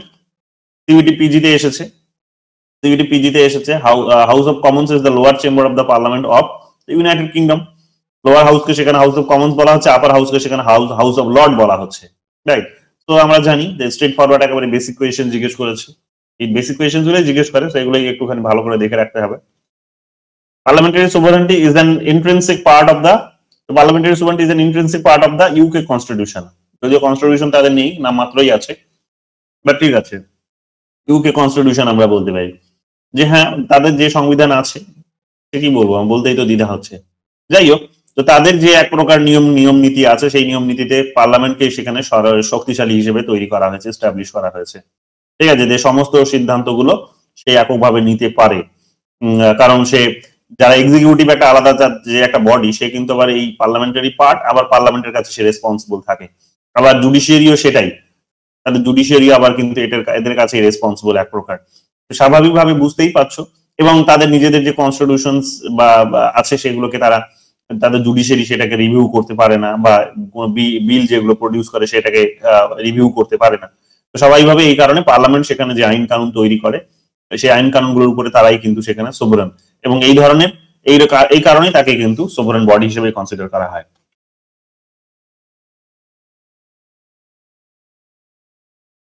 14 number question দেখো কি বলছে, the opposition is referred as the shadow government in which one of the following country. গতকালই তোমাদের বলছিলাম যে অপোজিশন একটা শ্যাডো গভর্নমেন্ট পরিচালনা করে, রাজা বা রানী সেখানে তার যে কাউন্সিল অফ মিনিস্টার আছেন সেই কাউন্সিল অফ মিনিস্টারের উপর তার আশীর্বাদ থাকে ঠিকই, কিন্তু প্যারালালি এখানে অপোজিশন যারা থাকেন তাই অপোজিশনদের মানে উপর তার দৃষ্টিটা এরকম থাকে যে তারা তোমরা শ্যাডো গভর্নমেন্ট চালিয়ে যাও, তো ছায়া একটা সরকার চালিয়ে যাও। এদের অবস্থা এরা যখন জনগণের সমর্থন আদায় করতে ব্যর্থ হবে তখন সেই জায়গায় তোমাদেরকে অফকোর্স বসিয়ে দেওয়া যেতে পারে যদি তোমরা বিপরীতে আবার জয়লাভ করতে পারো। এক প্রকার তারা এই কারণে কি করে যে তারা ইজিলি সেখানে কিন্তু ক্যাপচারটা মানে পাওয়ারে আসতে পারে, এবং তারা এক প্রকার যারা মিনিস্টার আছেন সেই মিনিস্টারের পেছনে এক একটা ডিপার্টমেন্টের মিনিস্টারের পেছনে এক একজন ব্যক্তিকে সেখানে বলতে পারো যে এক প্রকার সেখানে মানে গার্ড দেওয়া হয়। যেমন ফুটবল টিমে যেটা দেখতে পাও যে একজন প্লেয়ারের সাথে আরেকজন প্লেয়ারকে জুড়ে দেওয়া হয়, হ্যাঁ, যাতে ওর কাছে বল আসলে সে কি করতে পারে, যে বলটা সে যখনই চালনা করার কাজ করবে, যখনই সে গোল দেওয়ার চেষ্টা করবে তখনই সে সেটা প্রতিরোধ করার চেষ্টা করবে বা কিভাবে দিচ্ছে সেই টেকনিকটাকেও বোঝার চেষ্টা করবে। তো সবকিছু বোঝাটা তার হচ্ছে কাজ, এবং চাইলে সেখানে প্রপার একটা ক্রিটিসিজম এস্টাবলিশ করা সেটা হচ্ছে তার কাজ। তো এগুলোই বেসিক্যালি শ্যাডো গভর্নমেন্টে যে অপোজিশন যারা থাকেন সেই শ্যাডো গভর্নমেন্টে এগুলোই তারা কিন্তু করে থাকেন। তো এগুলো আমরা দেখতে পাবো। তো এর একটা ইউনিক কোয়েশ্চেন, ভালো করে দেখে নাও। 2017-তে হিমাচলে এসেছে, তোমাদেরও আসতে পারে। 15 নম্বর কোয়েশ্চেন দেখো কি বলছে, ইউকে, ইউএসএ, ইন্ডিয়া, সুইজারল্যান্ড এটা ম্যাচ করতে বলেছে। Collegial executive, council of states, congress আর ওয়েস্টমিনিস্টার বললে তাহলে সবার আগে তোমরা ইউকে এর কথাই মনে করছো, আর নতুন করে বলার কিছু নেই। যদি তোমাদের এখানে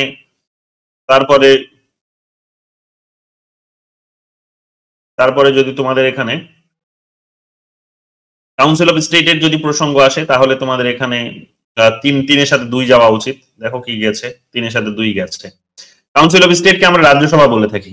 রাজ্যসভা এই নামটাকে যদিও এখন রিপ্লেস করা হয়েছে, কাউন্সিল অফ স্টেটকে হিন্দি নাম তার অ্যাডপ্ট করা হয়েছে 19 সম্ভবত, আমি যদি ভুল না হয় 1954 বা 55-এ বা 56, এই 3টে ইয়ারের মধ্যে যে কোনো একটা ইয়ারে হয়েছে। একটুখানি গুগল করে নাও, দেখো সেখানেই আছে। এটা লক্ষ্মীকান্তের বইয়েই দেখবে, এটা প্রথম পেজেই আছে পার্লামেন্টের, সেখানে কিন্তু পার্লামেন্টের প্রথম পেজেই আছে। তো সেখানে দেখবে এটা কিন্তু করা হয়েছে এই 3টে সালের মধ্যে যে কোনো একটা ইয়ারে তোমরা দেখতে পাবে যে এই নামটিকে পরিবর্তন করে হিন্দি নাম রাখা হয়েছে। তো যাই হোক, 3-2 এর সাথে যাবে। বাকিগুলো আমরা জানি ইউএসএ কংগ্রেস হবে, ইউএসএ পার্লামেন্টকে সেখানে কংগ্রেস বলা হয়। আর সুইজারল্যান্ড আমরা পড়বো তখন দেখে নেব, কলেজিয়াল এক্সিকিউটিভ বলা হয়, ঠিক আছে, যে কিছু জন মিলে সেখানে শাসন করে। যাই হোক, 16 নম্বর দেখো কি বলছে, first past the post system is a typical features of which of the following. তো first part the post system is a typical features of parliamentary form of government. যে গতকালই তোমাদের বলছিলাম যে যখন এমপিদের ইলেকশনসটা হয়, বিশেষ করে লোকসভার আমাদের দেশে, আর ব্রিটেনে যদি বলো তাহলে হচ্ছে হাউস অফ কমন্সে, তো সেখানে যখন ইলেকশনসটা হয় তখন বেসিক্যালি এই ফার্স্ট পাস দ্য পোস্ট সিস্টেমটিকেই ফলো করা হয়। অর্থাৎ যদি একটি নির্বাচনে যদি 10 জন বা একটি কেন্দ্র থেকে যদি 10 জন ক্যান্ডিডেট দাঁড় হয়, তারা বিভিন্ন দলের প্রতীকে দাঁড়াতে পারে কিংবা দলের প্রতীক ছাড়াই দাঁড়াতে পারে, ইন্ডিপেন্ডেন্টলি দাঁড়াতে পারে, যাদেরকে আমরা ইন্ডিপেন্ডেন্ট ক্যান্ডিডেট বলি, তো দাঁড়াতে পারে। কিন্তু যখন আমরা নাগরিকরা ভোট দিতে যাই তখন আমরা 10 জনের মধ্যে যে কোনো একজনকে ভোটটা দিয়ে থাকি, এবং সব থেকে বেশি কে ভোট পেয়েছে সেটা ক্যালকুলেশন করা হয়, তাই তো? সব থেকে বেশি কে ভোট পেয়েছে ক্যালকুলেশন করা হয়, সেই ক্যালকুলেশনে যিনি সব থেকে বেশি ভোট পান তাকেই সেখানে বিজয়ী বলে ঘোষণা করা হয়। তো স্বাভাবিকভাবেই আমরা দেখতে পাবো যে এই যে মেথড, এই মেথডটিকে বলা হয় first past the post system. ভালো করে এখানে টার্মিনোলজিটি দেখে নাও। আর একটা মেথড আছে যেটা হচ্ছে কি, যেটাকে বলা হচ্ছে proportional representations by means of single transferable vote system, যেটাকে বলছে একক হস্তান্তরযোগ্য সমানুপাতিক প্রতিনিধিত্বের ভোট। এটা আমাদের বেসিক্যালি যেটা বলেছিলাম যে রাজ্যসভার ক্ষেত্রে, রাষ্ট্রপতির ক্ষেত্রে, উপরাষ্ট্রপতির ক্ষেত্রে কিন্তু নির্বাচনে, এই 3টে নির্বাচনে এগুলো কিন্তু অ্যাপ্লাই হয়। এই 3টে নির্বাচনে সেগুলো অ্যাপ্লাই হয়, এগুলো ভালো করে মাথায় রেখো, খুব গুরুত্বপূর্ণ এগুলো বিষয়। এরপর চলে আসো হিমাচল প্রদেশে। কেউ কিছু বলছো? হ্যাঁ স্যার, বলছিলাম যে ইউএস এর ক্ষেত্রে তাহলে কোন মেথডটা ফলো করা হয়? সিম্পল প্লুরালিটি মেথড যেটা, ওটা? কোনটা, কিসের ক্ষেত্রে? মানে এই যে first past the post system আমরা দেখলাম যে পার্লামেন্টারি সিস্টেমের ক্ষেত্রে, মানে ইন্ডিয়া বা ইউকে তে, তো ইউএস এর ক্ষেত্রে আপনি একটা পদ্ধতি বলেছিলেন, ওটা কি সিম্পল প্লুরালিটি ভোট, এরকম কোন পদ্ধতি? ওই পদ্ধতির নামটা আমি এখন বলেছিলাম, আমি বলিনি এরকম। আপনি ইউএসএ তে যখন প্রেসিডেন্ট পড়িয়েছিলেন তখন তো সিঙ্গেল ট্রান্সফারেবল বা প্রপোর্শনাল রিপ্রেজেন্টেটিভ ভোটের মাধ্যমে সাধারণত ওখানে যিনি প্রেসিডেন্ট ছিলেন তিনি মানে ইলেক্টেড হতেন। দেখে নিও কি বলেছে, আমি নিজেই এখন ভুলছি। হ্যাঁ ওটাই আপনি বলেছিলেন, আমি দেখেছিলাম। মানে নভেম্বর মাসের ফার্স্ট মঙ্গলবার। সেটা তো ইলেকশনটা হয়, মেথডটার নাম কি? ইলেকটোরাল কলেজ ছিল, আর ভোটের সিস্টেমটা আপনি বলেছিলেন প্রপোর্শনাল রিপ্রেজেন্টেটিভ অথবা সিঙ্গেল ট্রান্সফারেবল বা একক হস্তান্তরযোগ্য সমানুপাতিক প্রতিনিধি। আচ্ছা, আমি দেখে পরে একবার না কনফার্ম করে দিচ্ছি, তোমরাও পারলে গুগল করে নাও। 17 নম্বর দেখো কি বলছে। 17 নম্বর বলছে which of the following countries does not have a written constitution. তো রিটেন কনস্টিটিউশন এখানে ইসরায়েলে নেই, একটু ভালো করে দেখে নিন, একটু আলট্রা কোয়েশ্চেন্স হয়ে গেছে এটা। এই ধরনের কোয়েশ্চেন বেসিক্যালি আসে না, কিন্তু 2000 হিমাচলে এসেছে, নেটে আসার সম্ভাবনা কম। 18 নম্বর দেখো কি বলছে which of the following about the constitution of UK is correct. এখানে বলছে more than one of the above correct. এখানে ওদের কি বলছে, UK has a unitary constitution, the parliament is sovereign in UK, UK has a system of judicial review. এখানে basically আমরা তিনটেই দেখতে পাই, যদিও কনস্টিটিউশনের তো কথা বলা যাবে না, কিন্তু সব জায়গাতে আমরা দেখছি কনস্টিটিউশনকে তারা ভ্যালু দিচ্ছে, তো ধরেই নিচ্ছে এটা ঠিক। Parliament is sovereign in UK, এটাও আমরা ঠিক দেখলাম যে হ্যাঁ পার্লামেন্টই সর্বশক্তিশালী, সেখানে সর্বশক্তিমান বলতে পারো বডি একটা। জুডিশিয়াল রিভিউ তার নেই, হ্যাঁ আছে, জুডিশিয়াল রিভিউ তার আছে। অর্থাৎ যে এখন যে সুপ্রিম কোর্ট তৈরি করা হয়েছে সেই সুপ্রিম কোর্টের কিন্তু জুডিশিয়াল রিভিউ করার পাওয়ারটা আছে, কিন্তু সেই পাওয়ারটা কিন্তু লিমিটেড। আমাদের এখানে জুডিশিয়াল রিভিউ যখন হয় তখন সেই জুডিশিয়াল রিভিউটা সেখানে এক্সিকিউটিভের অর্ডারের উপরেও হতে পারে, আবার হচ্ছে লেজিসলেচারের যে তৈরি করা বিল বা অ্যাক্ট সেগুলোর উপরেও হতে পারে। এই দুটোর উপরে জুডিশিয়াল রিভিউ হতে পারে। কিন্তু ওদের দেশে কিন্তু ওই বিলগুলো যেগুলো প্রডিউস করা হচ্ছে কিংবা যে আইনটা তৈরি করা হলো সেটার উপরে অ্যাপ্লাই হয় না, কিন্তু এক্সিকিউটিভের কোনো অর্ডারকে কেন্দ্র করে যদি কোনো ডিসপিউট তৈরি হয় তাহলে সেটা তারা কিন্তু রিভিউ করে দেখতে পারে। তো পাওয়ারটা ওখানে লিমিটেড, আমাদের দেশে সেই লিমিটেশনসটা নেই।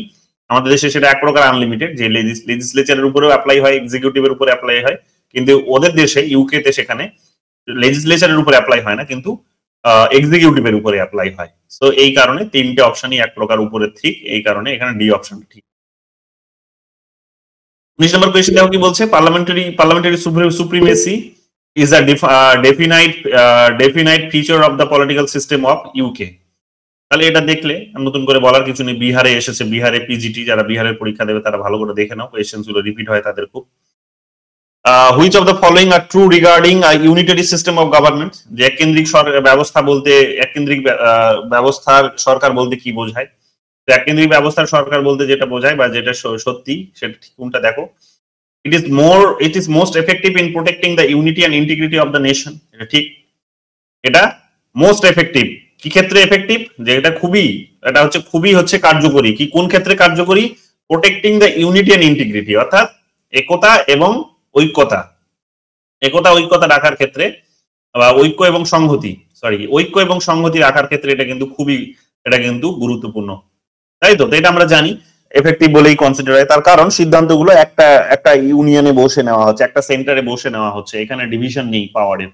তো ফলে কনফ্লিক্টের জায়গাটাও কম, কনফ্লিক্টের জায়গা কম থাকলে সেখানে মানুষের মধ্যে ইউনিটিটা থাকবে, সেটাই স্বাভাবিক কথা। এবং তারা যে ডিসিশন গুলো নেবে সেটা আলটিমেটলি কি হবে, যে দেশের হয়তো ইউনিটি ইন্টিগ্রিটি অফকোর্স সেটাকে প্রমোট করবে। কনফ্লিক্টের জায়গাটা কিন্তু খুব কম আসবে। কিন্তু যখনই কোনো অন্যান্য ডিফারেন্ট আমরা ইউনিট দেখতে পাই এবং তাদের মধ্যে একটা ক্লাস দেখতে পাই, তখনই দেখা যায় কি যে সেই ক্লাস থেকে এই একটা স্বাভাবিক একটা বিষয় বেরিয়ে আসে, যে তারা বলতে বাধ্য হয় বা বলে অনেক সময় যে আমরা আর দেশে থাকবো না, আমরা আলাদা দেশ গঠন করবো। যেমন তোমরা দেখো যে এখানে খালিস্তানি যারা আছে পাঞ্জাবে, তো খালিস্তানপন্থী যারা পাকিস্তান পাঞ্জাবে, তারা কিন্তু দীর্ঘদিন ধরে তারা একটা আলাদা শিখ রাজ্য দাবি করে আসছে। তার কারণ কি? তার কারণ হচ্ছে যে তাদের ইন্টারেস্ট ওটা দেশের বাকি অঞ্চলের মানুষের ইন্টারেস্টের সাথে মেলে না। তো ফলে তাদের মধ্যে তাদের ইউনিটি নেই, তারা এই ইউনিটের পার্ট বলে মনে করে না। এটা পসিবল হয়েছে যে আলাদাভাবে তাদেরকে হয়তো সেখানে একটা ইউনিট হিসেবে কনসিডার করা হয়েছে বলে, এবং লিবার্টি তাদের ওই লেভেলে আছে বলে তারা এতগুলো দাবি সেখানে করতে পারছে। এবং এটা করতে পারছে তার কারণই হচ্ছে যে আমাদের কনস্টিটিউশনের মধ্যে কোথাও গিয়ে এগুলোকে ভ্যালু দেওয়া হয়েছে। তো এই কারণে দেখবে ওই জায়গাতে ইউনিটি ইন্টিগ্রিটির বিষয়গুলো অনেক সময় কম্প্রোমাইজ হয়ে যায়, যদিও সেটা ফাইনাল স্টেজে যেতে দেয় না সরকার, ফাইনাল স্টেজে পৌঁছতে কোনোদিন দেবেও না। এবং এই ফাইনাল স্টেজে যাতে যেতে না পারে তার জন্য আমরা এর আগেও দেখেছি যে সেখানে যে পাঞ্জাবের যে স্বর্ণ মন্দির আছে, আমরা জানি যে যেটাকে গুরুদুয়ারা বলি, সেই গুরুদুয়ারাতে এক প্রকার বলতে পারো যে ইউনিটি ইন্টিগ্রিটিকে প্রমোট করতে গিয়েই সরকার বা প্রোটেক্ট করতে গিয়েই সরকার এক প্রকার কি করলো যে সেখানে কিন্তু একটা পার্টিকুলার ধর্মের ধর্মীয় ভাবাবেগে কিন্তু আঘাতও করলো, করতে এক প্রকার বাধ্য হলো, তাই তো, করতে এক প্রকার বাধ্য হলো। কোথাও গিয়ে সেগুলো নইলে আমাদের ইউনিটি ইন্টিগ্রিটি কম্প্রোমাইজ হয়ে যাচ্ছিল, যার ধরুন আমরা আবার আমাদের সেই প্রধানমন্ত্রীকে আবার হারিয়েছি। এই ধরনের অনেক ধরনের ট্র্যাজেডি তোমরা পাবে। এগুলো দেখবে সবই হচ্ছে কি সিস্টেমের পার্ট, এই সিস্টেমের পার্ট। এগুলো দেখবে কেউ না কেউ কারো না কারো উপরে এই জিনিসগুলো কিন্তু হবে, তার কারণ এখানে ডাইভার্সিটি আছে বলে এই জিনিসগুলো খানিকটা বেশি হবে, সেটাই স্বাভাবিক কথা। যদি এটাকে কমাতে হবে, স্বাভাবিক হলেও এটাকে কন্ট্রোলে রাখতে হবে, এবং সরকার আমাদের যথেষ্টই সেই চেষ্টা করছে এবং আমরাও তার সরকারের পাশে আছি। বিনামা দেখো কি বলছে, power is delegated to the local units, power is delegated to the local units for administrative convenience. Power is delegated to the local units for administrative convenience, যে প্রশাসনিক কাজকর্মগুলো আরো সুন্দরভাবে কাজ করা চালানোর জন্য ক্ষমতা কি করা হয়, ক্ষমতা হচ্ছে মানে বিভাজন করা হয় না, ক্ষমতা হচ্ছে যেটাকে বলছে যে ক্ষমতা প্রদান করা হয়, অর্থাৎ তাকে অর্পণ করা হয়, যে তোমাকে ক্ষমতা কিছু দিলাম, আমার নামে তুমি ওই কাজটা সম্পন্ন করে আসো। ডেলিগেশনস বলতে যেটা বোঝায় সেটা হচ্ছে কারো প্রতিনিধিত্ব করা, কারো প্রতিনিধিত্ব করার বিষয়টিকে ডেলিগেশনস বোঝানো হয়। তো এখানে যখনই আমরা ইউনিটারির কথা বলবো তখন এটাও ঠিক আমরা জানি। 3 নম্বর কি বলছে, 3 নম্বর বলছে there is a single law making body, there is a single law making body, এটাও ঠিক। যে যেহেতু ইউনিটারি বলেছে, একটাই কেন্দ্র, তার মানে তার একটাই লেজিসলেচার থাকবে, সেটাই স্বাভাবিক কথা, সেখানে তার মানে তার আইন কানুন তৈরি হবে, সেটাই স্বাভাবিক কথা। কিন্তু যখন আমাদের মতো দেশ আসবে বা ফেডারেলিজমের একটা প্রসঙ্গ আসবে, তখন ল মেকিং অনেকগুলো বডি দেখতে পাবে, যে প্রত্যেকটা স্টেট গুলোর আলাদা আলাদা বডি আছে আর কেন্দ্রের তো আবার আলাদা আছে। তো এইরকম ভাবে তোমরা এই সংখ্যাটিকে অনেকটাই দেখতে পাবে। তো এটাও ঠিক, এবিসিটা তাহলে ঠিক। ডি নাম্বার দেখো কি বলছে, the local administrative unit do not derive their power from the constitution, the local administrative unit do not derive their power from the constitution, the local administrative unit do not derive their power from the constitution. এটাও ঠিক, সংবিধানে এদের জন্য বিশেষ কোনো ক্ষমতা বলে দেওয়া হয় না, নেই। সংবিধানে যা কিছু ক্ষমতা, অর্থাৎ লোকাল যে সমস্ত বডিজ গুলো আছে, সেই লোকাল বডিজ গুলোকে আলাদা করে সংবিধানে ক্ষমতা দেওয়া হয়নি। এদের বেসিক্যালি ক্ষমতাগুলো এই প্রতিনিধিত্বকারী একটা সংঘর্ষ, একটা বডি হিসেবেই তারা উপভোগ করে, এবং সমস্ত পাওয়ার গুলো দেখবে এখানে সেন্ট্রাল যে বডি আছে, সেন্ট্রাল যে সেখানে অর্গানাইজেশন আছে, তাকে কিন্তু অর্পণ করা হয়েছে। এটাও ঠিক। তো ইউনিটারি যখন বলবে তখন এই চারটেই ঠিক। এটা 2023-এ যেহেতু জম্মু কাশ্মীরে এসেছে, তো জম্মু কাশ্মীরের কোয়েশ্চেন গুলো যেহেতু ওয়েস্ট বেঙ্গলে ডিরেক্ট তুলে দেয়, তো একটু ভালো করে দেখে নিও, এগুলো কিন্তু আসতেও পারে। 21 নম্বর কোয়েশ্চেন কি বলছে, the book name studies in history and jurisprudence has been authored by, তো এটা লর্ড ব্রাইস, একটুখানি পলিটিক্যাল থিওরির কোয়েশ্চেন এখানে একটু ঢুকে গেছে, একটু দেখে নিও। The clash is the basis of representations in the upper chamber of its legislature in which of the following countries, কি বলছে, the clash is the basis of representations in upper chamber of its legislation in which of the following countries, যে কোন দেশে, নিম্নের কোন দেশে এখানে ক্লাসের ভিত্তিতে কি করা হয়, আপার হাউসে তাদের যে উচ্চকক্ষ আছে সেই উচ্চকক্ষে প্রতিনিধিত্ব দেওয়া হয়, অর্থাৎ শ্রেণীর ভিত্তিতে কোন দেশের উচ্চকক্ষে প্রতিনিধিত্ব প্রদান করা হয়। তো এটা ইউনাইটেড কিংডমে। তো সেখানে আমরা পার্টিকুলার একটাই শ্রেণীকে সেখানে একটা বা দুটো দেখলাম আমরা, সেখানে আমরা দুটো শ্রেণীকে সেখানে প্রতিনিধিত্ব করতে দেখি, একটা হচ্ছে সে কি লর্ড, আর একটা হচ্ছে সেখানে যারা পোপ, যারা হচ্ছে সেখানে পোপ আছেন আর যারা হচ্ছে লর্ড আছেন। তো সেই পার্টিকুলার ক্লাসটাকেই সেখানে কি করা হয়, সেখানে কিন্তু, অর্থাৎ এরা বেসিক্যালি ধর্মীয় শ্রেণী, আর একটা হচ্ছে অর্থবান শ্রেণী। তো ধর্মীয় শ্রেণী আর অর্থবান শ্রেণীটাকেই সেখানে কিন্তু গুরুত্ব দেওয়া হয়েছে, তারাই সেখানে গিয়ে কিন্তু প্রতিনিধিত্ব পায়, অন্য কোনো সাধারণ মানুষ সেখানে কিন্তু পৌঁছানোর সুযোগ পায় না। তো এগুলো তোমরা সেখানে জানলে, এর আগের দিন ক্লাসে এগুলো বলা হয়েছে। সেকেন্ড লাস্ট কোয়েশ্চেন দেখে নাও কি বলছে, in which of the following countries does the unitary government system exist. Unitary system সবার আগে এখানে দেখে নাও কোনটা হবে, সবই আনকমন। ইউনিটারি সিস্টেম দেখো এখানে এবিসি বলেছে, ABC Sweden, Finland, Norway. Sweden, Finland, Norway, তো এদের ম্যাপটা একটুখানি তোমরা দেখে নাও, যে একেবারে মাথার উপরে দেখবে একেবারে ওই পোল্যান্ডের উপর দিকে আছে, ইউকের পাশে আছে। তো এরা স্ক্যান্ডিনেভিয়ান কান্ট্রিজ বলা হয় এদেরকে, স্ক্যান্ডিনেভিয়ান কান্ট্রিজ, ঠিক আছে। তো এগুলো ভালো করে দেখবে, এগুলো আরটিআই যখন আমরা পড়ি বা অম্বুডসম্যান যখন আমরা পড়ি, তখন এই তিনটে দেশের নাম খুব গুরুত্বপূর্ণ, বারবার পরীক্ষায় আসে। এগুলো ভালো করে জানতে হবে। কি বলছো বলো, কেউ কিছু বলছো? বলছিলাম ক্লাস কি এখানেই শেষ? লাস্ট কোয়েশ্চেন এখনো শেষ হয়নি। 24 নম্বর কোয়েশ্চেন দেখো কি বলছে, consider the following statement of Albert Venn Dicey, যেটাকে আমরা শর্টে বলি, পুরো নামটা দেখে নাও, Albert Venn Dicey, about British constitution. No person is above the law, no person is above the law and it is the law that rules all. কিছুক্ষণ আগেই তোমাদের বললাম, যেটা হচ্ছে রুল অফ ল এর কনসেপ্ট, যে সেখানে কোনো ব্যক্তি আইনের ঊর্ধ্বে নয় এবং আইন সকলকে এখানে কি করবে, শাসন করবে। তো আমরা এটা জানি, রুল অফ ল বলতে তিনি এটাই বুঝিয়েছিলেন বেসিক্যালি। তার নাম্বার 1 তো ঠিক আছে।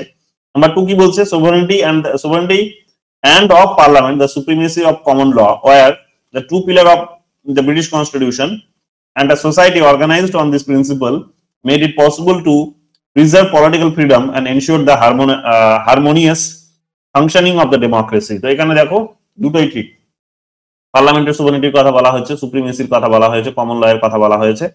কনস্টিটিউশনে বেসিক্যালি এই সমস্ত বিষয়গুলোকে আমরা মেনশন করতে দেখতে পাই এবং এগুলো দুটো বড় গুরুত্বপূর্ণ পিলার, তো এগুলো আমরা সবাই জানি। এই কারণে দেখবে এটাও ঠিক আছে। তো 1 আর 2টা ঠিক, এই কারণে দেখো বোথ 1 আর 2 এখানে কারেক্ট হয়েছে। তো এই গেল আমাদের 24টা কোয়েশ্চেন্স। এখানে নেটের কোয়েশ্চেন্স আছে, কিছু নেটের কোয়েশ্চেন্স অফকোর্স আছে, এখানে হয়তো সেগুলোকে অ্যাড করা হয়নি, কিন্তু আবার যখন তোমরা প্র্যাকটিস করবে তখন অ্যাড করে দেবো, তখন দেখবে পাবে, সেগুলো সলভ করে নিও। আর মোটামুটি বুঝে নাও যে কোয়েশ্চেন্স যেগুলো জিজ্ঞেস করছে সেগুলো স্ট্রেট ফরওয়ার্ড।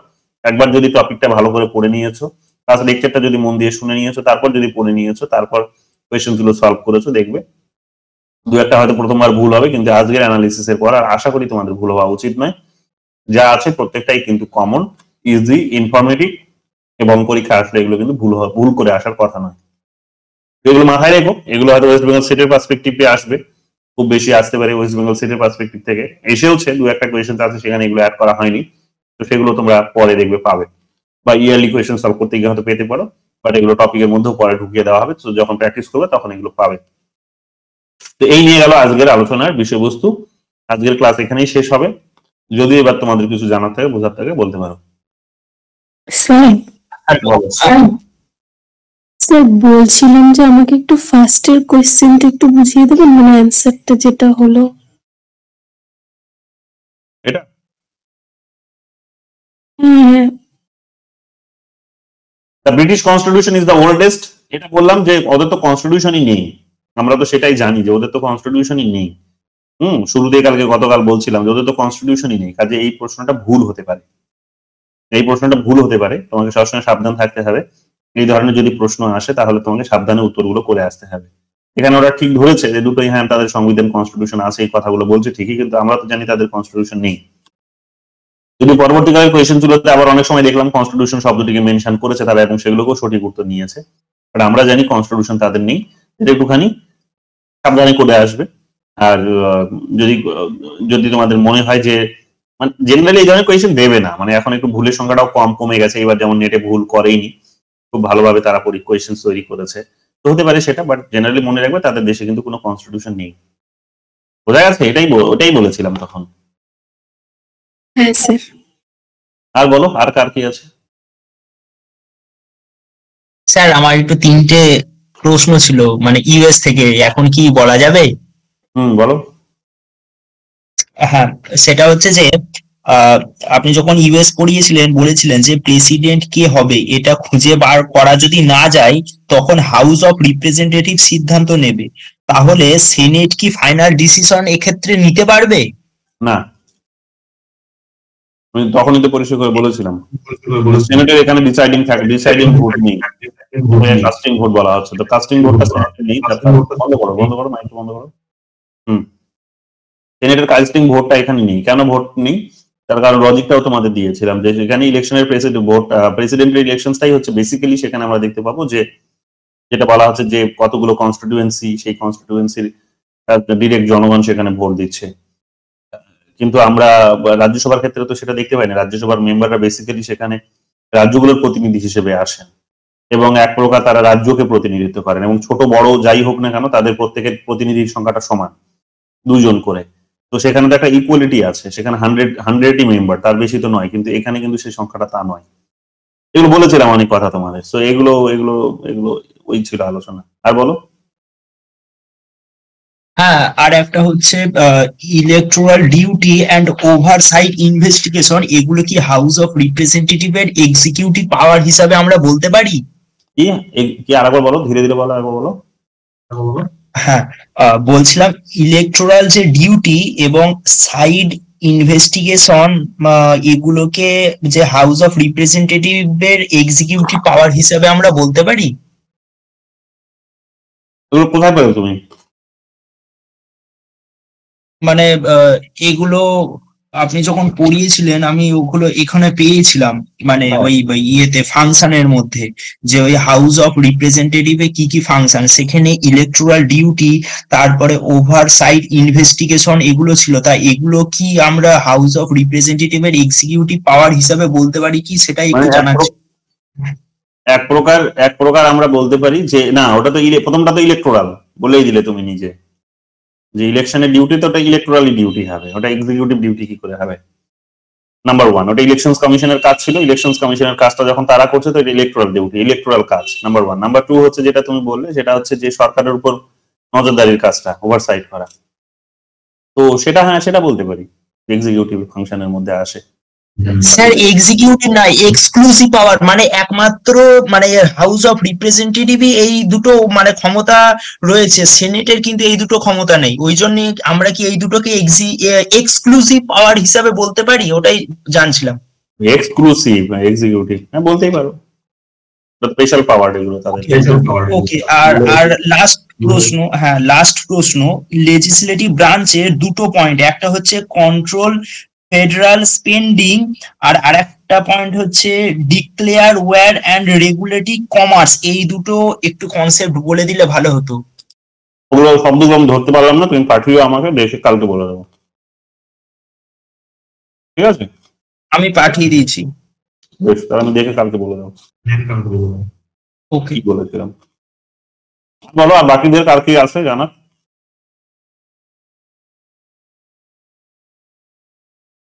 বাকিদের কিছু আছে? বলো, কে কি বলছো? স্যার আমি একটা প্রশ্ন করেছিলাম পলিটিক্যাল থট আর পলিটিক্যাল থিওরির মধ্যে ডিফারেন্সিয়েশনটা। থট আর থিওরি, আচ্ছা থট আর থিওরির মধ্যে পার্থক্য কে বলতে পারবে? কে আসবে? সাবিতা বলো, সাবিতা আছো, কারা নেট পাস করেছো কারা, তাদের তো বলতে পারা উচিত। দেখি থট আর থিওরি মানে what is the difference between thought and theory? Sir বলবো, বলো যে জানো, বলো। স্যার পলিটিক্যাল থিওরি বলতে যেখানে জেনারেলাইজেশন করা হয়, যে বিভিন্ন বিষয়গুলোকে জেনারেলাইজেশন করে একটা থিওরি করা হয়। আর পলিটিক্যাল থট বলতে কোনো একজন থিঙ্কারের তার যে থটটা, তো যেমন রুশোর যদি আমরা থট ধরি, তো সেক্ষেত্রে ওটা হচ্ছে তার পলিটিক্যাল থট। আর থিওরি মানে জেনারেলাইজেশন। নাইস। আর বাকিরা? আমি একটা জানি, মানে ওটা সঠিক কিনা সেটার জন্য আমি জিজ্ঞাসা করছিলাম, যে পলিটিক্যাল থট মানে একজন রাষ্ট্রবিজ্ঞানী বা দার্শনিক সে কিভাবে বর্তমান সমাজের দ্বারা প্রভাবিত হয়ে কোনো বিষয়কে দেখছেন বা বিশ্লেষণ করছেন, সেটাই হচ্ছে পলিটিক্যাল থট। আর থিওরি হচ্ছে কোনো একটা বিষয়কে ব্যাখ্যা করা একটা টুলস। এই পলিটিক্যাল থটের মানে যেমন ধরা যাক লিবারেল থিওরি, যদি পলিটিক্যাল থিওরি ধরা হয়, তো সেখানে শুধুমাত্র একজন থিঙ্কার নয়, এরকম অনেক থিঙ্কার থাকবে যাদের মধ্যে একটা কমননেস থাকবে, সেই বৈশিষ্ট্যগুলো হবে তাদের মধ্যে কমন। সেটাই বললো জেনারেলাইজেশন শব্দটি ওই অর্থেই ব্যবহার করেছে। হ্যাঁ স্যার, এটাই। আর এই বিষয়টা হচ্ছে বৈজ্ঞানিক, মানে পলিটিক্যাল থিওরি বিষয়টা এটা সায়েন্টিফিক, আর পলিটিক্যাল থট হচ্ছে মনস্তাত্ত্বিক, মানে এটাই কি স্যার? পলিটিক্যাল থট মনস্তাত্ত্বিক, আর এটা থিওরিটা বৈজ্ঞানিক, সায়েন্টিফিক। না না, ওটা মনস্তাত্ত্বিক সম্ভবত সব সময় তো নাও হতে পারে। স্যার মনস্তাত্ত্বিক মানে সাইকোলজিক্যাল নাও হতে পারে সেটা, ওটা অনেক সময় তো ওটাও এক্সপেরিমেন্টালও হতে পারে। তো সবসময় যে সাইকোলজিক্যাল হবে তা নয়, যে একটা নিজস্ব ভাবনা থেকে বলছে বা ভাবনা মানে কি মানে মানসিক ভাবে ডিসাইড করে নিচ্ছে, ব্যাপারটা তা নয়। এক্সপেরিমেন্ট করছে, এক্সপেরিমেন্ট করেই সে সেখানে সেটাকে রিপ্রেজেন্ট করছে বা শো করছে, সেটা হতে পারে। বলো কি বলছো স্থাপিতা? theory is a slice of reality but it is not reality in whole, মানে পুরোপুরি যে রিয়ালিটি সেটা থিওরি ব্যাখ্যা করে না। থিওরি হচ্ছে একটা স্লাইস অফ যেটা আমাদের পারসিভড রিয়ালিটি, এন্ড अगेन রিয়ালিটিও খুব সাবজেক্টিভ হয়, যেটা আমার রিয়ালিটি সেটা অন্য কারণ না, মানে এগুলো যেটা আরএম এ আমরা পড়ে এসেছি। তো সেটাকে ফার্স্ট অফ অল মানে থিওরি, আর theory is also something that can be tested either normatively or empirically. এটাকে কিছু মানে it is tested against something, এটা একটা সোশ্যাল রিয়ালিটিকে ব্যাখ্যা করে। and thought is an idea, it is abstract, so the starting point of theory is thought. so এটা আমার বলার ছিল। ঘুরিয়ে ফিরিয়ে ওই একই জায়গায় আসছে, যাই হোক তুমি একটু অন্যরকম ভাবে বললে। কিন্তু থিওরিটা হচ্ছে যেটা সবসময় মাথায় রাখবে সেটা হচ্ছে it can be a partially generalise thing. ওটাও কিন্তু মেনশন করতে হবে যে তুমি যেটা বলছো সেটা থিওরি বলছো ঠিকই, কিন্তু সেটার একটা অনেকগুলো আইডিয়া সেখানে হয়তো একটা কি বলবো যে একটা কমনালিটিস, তো সেই আইডিয়ার কমনালিটিস গুলোকে থিওরাইজ করছি আমরা, বেসিক্যালি সেগুলো কমন ফর্ম তৈরি করছে, সেটাকে আমরা থিওরি বলছি। কিন্তু সেটা কিন্তু আবার অনেক সময় যেটা তুমি যখন কি বলবো যে এটাকে কি বলা উচিত, যে বিভিন্ন ইউনিটের কনটেক্সটে যখন ভাববে যে বিভিন্ন ইউনিট গুলোকে নিয়ে তুমি থিওরি তৈরি করছো, কিন্তু যখন তুমি নিজে ইউনিট দিয়ে থিওরিটাকে জাজ করবে তখন তোমার সেই থিওরিটাকে আবার কিন্তু পার্শিয়ালি ট্রু হয়। দুটোই হতে পারে, ঠিক আছে, দুটোই হতে পারে। এই বিষয়টাও মাথায় রাখতে হবে। রিসার্চ মেথোডোলজিতে ঠিকই পড়েছো তুমি, বাট ওই বিষয়টাও তুমি বোধহয় বললেও শব্দটা আমি নোটিস করলাম, যে পার্শিয়াল শব্দটাকে তুমি কোথাও গিয়ে মেনশন করলে, তাই তো? মানে রিয়ালিটি ইজ মানে ডিফারেন্ট ফর এভরিওয়ান, রিলেটিভ। তাছাড়াও তো মানে পলিটিক্যাল থট যেটা, এটা তো ইন্ডাকটিভও হতে পারে, অর্থাৎ মানে পার্টিকুলার টু জেনারেলের দিকেও তো মুভ করে। সেটাই তো হয়, আমরা জানি। ও তো ওটাই বললো, তানিয়া তো সেটাই বললো যে কতগুলো থটকে নিয়ে সেখানে থিওরাইজেশন। তো অনেকগুলো থটের মধ্যে একজনের কথা সে বলেছে, তো একজনের থটটাকে সেখানে যখন মানে অনেকগুলো থিঙ্কার্স এর আইডিয়াকে নিয়ে যখন থিওরি তৈরি হচ্ছে, তখন এই থিঙ্কার্স তো তার মানে রিপ্রেজেন্টেশন সেখানে আছে, থিওরিতে আছে। তো তার মানে কি এর ওরিয়েন্টেশনটা হচ্ছে টুয়ার্ডস থিওরি, তো হতে পারে। হ্যাঁ, এই আর কি, বোঝা গেছে অনিন্দিতা? হ্যাঁ স্যার। একটা বই আছে, বইটার নাম হচ্ছে, বইটাই চোখে পড়ছে না, হ্যাঁ বইটার নাম হচ্ছে, এটা হচ্ছে জর্জ এইচ সেবাইনের লেখা, জর্জ এইচ সেবাইনের লেখা। বইটার নাম হচ্ছে, বাংলায় হচ্ছে রাজনৈতিক তত্ত্বের ইতিহাস। রাজনৈতিক তত্ত্বের ইতিহাস, ইংলিশটা হচ্ছে, দাঁড়াও ইংলিশটাই আমি বলছি তোমাদের।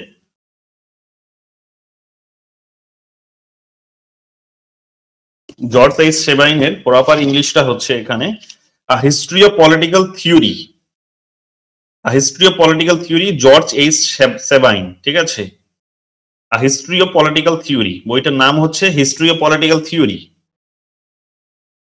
কিন্তু বইটাকে লেখা হয়েছে কিন্তু থট হিসেবে। এটা মাঝে মাঝে পরীক্ষায় জিজ্ঞেস করে যে বইটার নাম হচ্ছে থিওরি কিন্তু লেখা হয়েছে থট হিসেবে, এর বেসিক কনসেপ্টটা কি? বললাম না আজকে, তোমরা এটা গুগল করে বের করো। ইন্টারভিউ বোর্ডে এটা লাস্ট টাইম কোনো একজনকে জিজ্ঞেস করেছিল, আমি তার কাছ থেকে শুনেছিলাম এই কোয়েশ্চেনটা তাকে করেছিল যে একজন রাইটারের নাম বলো যার বইয়ের নাম হচ্ছে থিওরি কিন্তু আলোচনা করেছেন তিনি থট, থিঙ্কার ওয়াইজ আলোচনা তার আছে। বিষয় ব্যাপারটা কি আসলে, যাই হোক এটা একটা রহস্য, বের করো যদি জানা থাকে, কারণ এই ধরনের অনেক সময় ট্রিকি কোয়েশ্চেন জিজ্ঞেস করে। আর কিছু জানার বোঝার? নতুন কে জয়েন করেছো বাই দ্য ওয়ে আজকে? কেউ একজন বোধহয় নতুন জয়েন করেছো, কে আছে বলো তো? নতুন কে জয়েন করেছো আজকে? নাসরিন বোধহয় জয়েন করেছো না নতুন? নাসরিন বোঝা গেল তো ক্লাস? তুমি গতকাল জয়েন করেছিলে না ক্লাসে? প্রথম বোধহয় গতকাল জয়েন করেছিলে তো? না ওটা রেহানা নাসরিন আছে আর আমি নাসরিন খাতুন। ও তাই নাকি? কতগুলো নাসরিন আমি ভুলে যাচ্ছি। এই কয়েকদিনে তোমরা বেশ কয়েকজন ভর্তি হয়েছে, বোধহয় 10-12 জন, আমি ওই জন্য নামগুলো ভুলিয়ে ফেলছি কোনটা কে। দীপজ্যোতি বোধহয় প্রথম ক্লাস না? দীপজ্যোতি আজকে শুনতে পাচ্ছ? দীপজ্যোতি,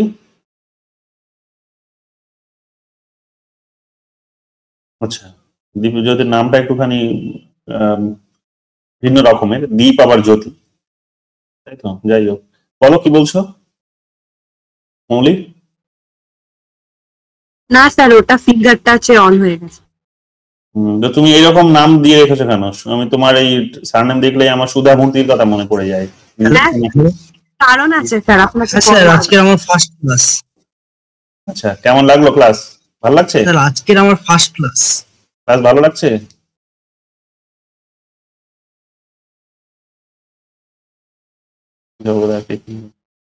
টেকনিক্যাল প্রবলেম হচ্ছে।